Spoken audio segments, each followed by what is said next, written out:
The last thing you would probably need to be able to do in order to complete this project, now that you know how to find the distances, the times, place routes, and everything else, would really just be the total displacement, that straight line path, the length of that path between 2 points. And that's actually probably the easiest of anything.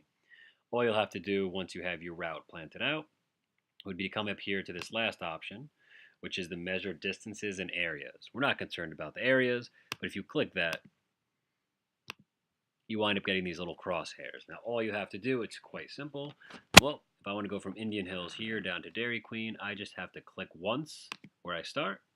And no matter where I move this, you'll notice that I get the distance, the straight line distance to the end of that line. So if I come over and mouse over A, you can see that Dairy Queen, the displacement is about 1.12 miles. Now, you can certainly click and that will lock that point in, but be aware that as soon as you move, that number starts to grow. So it doesn't lock that number in for you. You'd have to go back and double check. So about 1.14. So that would be my displacement from Indian Hills to Dairy Queen. Now, the second thing to be careful of is if I don't back out of that and I continue to move, it might look like Ramapo College is 7.22 miles away. However, this is still going back to my original reference point.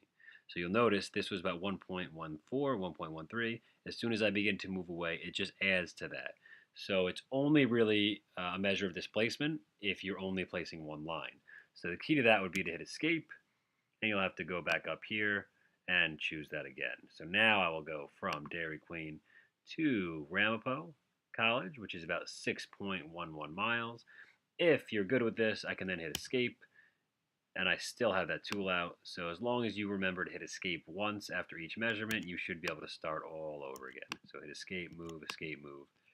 That'll allow you to get your displacements fairly easily. Just make sure that you are not referencing back to some other previous bus stop, and everything should be fine.